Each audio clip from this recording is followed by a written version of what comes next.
Welcome. You have reached review time with Imperial, and today's review will be Jeepers Creepers 4 Reborn.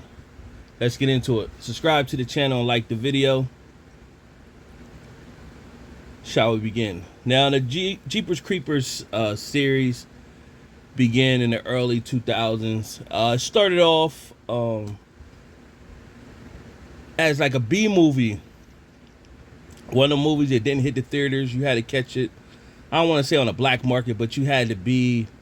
I forgot how I seen it. It was just like a tape going around, and people was like, did you see it?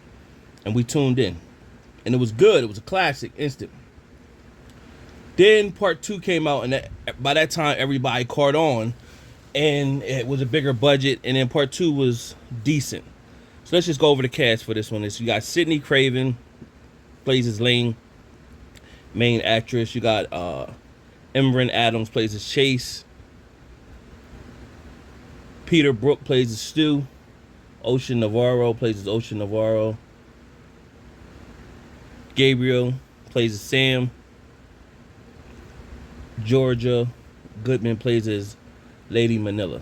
So the movie starts off with an older couple who is riding on a road, and the Jeepers Creepers is in the truck. And so while they're driving in the truck, the Jeeper Creeper is honking the horn. The old man signaling him to bypass him. He bypasses him and then drives further down the road. As they catch up to a roundabout where he was and they pass him, they see him dumping a body down a chute that we seen in the original Jeepers Creepers. And so they seen that right while they was starting to drive down the road. Jeepers Creepers gets in the car and follows behind them, and is at this time looking like he's attacking them. So they dip off into the field, collect their thoughts, creep back out, and they seen him down the road. So they proceeded to go back the other way. Now the wife is frantic and she's ready to get going. The husband says, we got to find out what's down that chute so that we can get the authorities involved. Now, if you see my other review from Barbarian, they're still making these movies like the 80s that people don't have no sense, no common sense. They ain't got no guns or nothing. They just going areas where they shouldn't be going and getting involved. It just, that kind of stuff, those kind of movies piss me off when I see that in the film. However, they go back. Then at this moment, you see that the character Chase is watching this on like YouTube or whatever, saying that that couple was never seen again. So he's been following the Jeepers Creepers story for some time.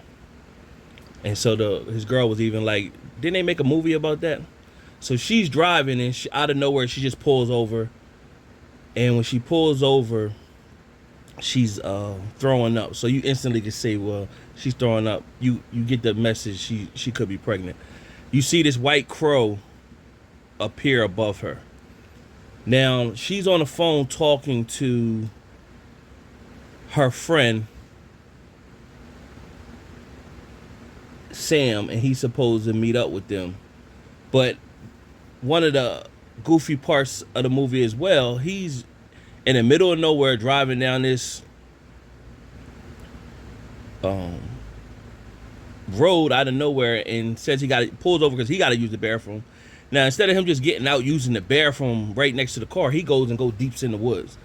Now, by this time, the Jeepers Creepers had respawned. So a good part of the movie was they did show the Jeepers Creepers respawning, and then that part was okay. But the Jeepers Creepers series part 3 was terrible when that came out. So from there you get to Reborn. So we didn't know what to expect with this one. So back into the story, and Jeepers Creepers comes and kills her friend Sam. So she was trying to get in contact with him for the rest of the film. Of course, he was dead. So Chase is planning on proposing to his girl. So they arrive into the small town. They go to a store in a small town, and at the store, they meet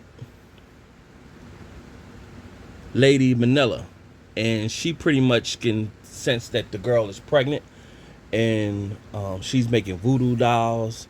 She makes a phone call to someone after they leave and pretty much tell them, "Hey, I got a special treat for y'all. They're coming."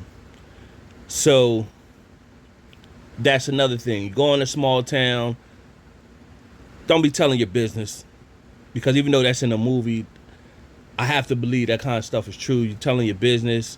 You don't know what's going on in a small town. The people of the town working together to do whatever. So that plays in the role. So he gets her to the cabin or wherever they was at, and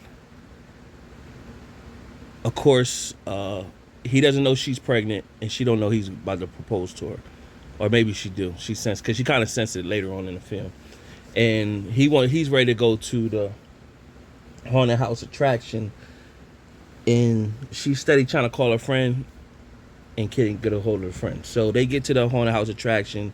Everything's going around, and they run into Stu, who's pretty much running you throw ninja stars at the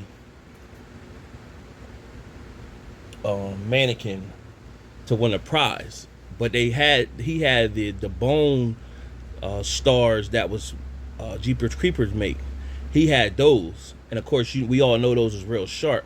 And so, of course, the boyfriend, he couldn't really do it, but she was a natural act at throwing those stars. And of course, Stu comes down and get all close to Lane and teaches how to throw the star. So she throw it on a dime. So it was real creepy with Stu, but that's just to throw you off, because you thinking Stu is like part of whatever's going on in the background. So what happens is you see a man who sees Lane when she walks through the crowd, and he's staring at her. So you know the plot is on. So you got the people who's running the haunted house. Whoever number is selected, they get to go to the haunted house, and if they survive throughout the day, they get a big prize. So they call Lane's number because, of course, it's set up. Now, this group their mission is to feed the Jeepers Creepers when it comes every 23 years. So as they heading out to deep in the forest to this haunted house attraction, Jeepers Creepers is sparking, killing people. So it was a moment Jeepers Creepers ran his truck into like the sound system, all these sparks and fire. Nobody thought nothing of it. The party still went on, the music went on. So that was another bogus moment. So nevertheless, they get to the house. Now that's where you got Ocean, Navarro, and you have Lane, and you have Chase, and you got the person that's running the haunted house attraction, and you got the camera guy. The camera guy gets killed. Lane and Chase is pretty much off by themselves, and Jeepers Creepers come and flies in and snag Lane, takes her down in like the basement area, and he's going to sacrifice her. He kind of punctured her stomach. While this is going on, Chase is running back to the crew like, "Hey, my girl got snatched, call the police." In the process of that, they run into the camera guy, see that he got killed. Now they know what's going on. They make it to the house, and then Lady Manila and her two other cronies come and lock them in the house, pretty much offering their sacrifice to Jeepers Creepers. They automatically looking at Stu like, "You part of this." Stu let them know like, "No, I'm not part of it." So he pulled out a gun, and so he shot at him. When he shot, that triggered Jeepers Creepers to rise up and go kill whoever's in the house. Meanwhile, Lane, there was a Jeepers Creeper left a knife on the slab with her, and she went down and she was able to cut herself loose. So after this moment, it goes through a bunch of trials and tribulations of Jeepers Creepers just killing people, and it came down to the last three, Lane, Chase, and Stu. And when it got down to them three, they were like, we can't run. Lane was going to offer herself as a sacrifice so that they could get on top of the roof, go all the way on the top of the roof, and throw this, like the satellite that hang on the top roof that's like a compass, throw that down to kill him. So he came and picked her up to kill her, and she stabbed him with his bone Chinese stars in his neck and in his eyeballs, and then they threw the spear thing off of the roof. And they stayed up on top of the roof looking down, and a bunch of crows came. The crows came and knocked Stu off the roof, killed him. Chase went back down, and the house pulled his girl. The cops came. That was pretty much the end of the movie. So this was a money grab for the name. It was disappointing. I thought that this movie could have been better if they would have took the opportunity to dive. I mean, we heard the stories on like his storyline of Jeepers Creepers, but then it took more time to develop how he became Jeepers Creepers. Why can Jeepers Creepers drive cars and all that? Like, you know, how is it a human form? Like, they should have did a whole storyline. That's what would have made this better if they was going to do a Reborn type movie. Also, like, you see like Rob Zombie when he remade Halloween. Part 2 was wacky, but the first one he remade, he touched base. He went back on when Michael Myers was a kid and some things that went on while he was a kid, and the night he killed his sister, and then went into the movie. See, the original Michael Myers, it just showed from the lenses of Michael in the little suit, but it just showed that little part, and then it showed the cops come, and Michael was sitting there on a porch. It just showed that part. It didn't really dive into it like Rob Zombie did. And I hear the reboot of Friday the 13th is supposed to show Jason as a kid at Camp Crystal Lake with his mom working there and everything like that. So I think that's going to be dope if that is true. I think that's a rumor. But other than that, Jeepers Creepers could have been better. It is a money grab because of the name. People will tune in. It is Halloween time.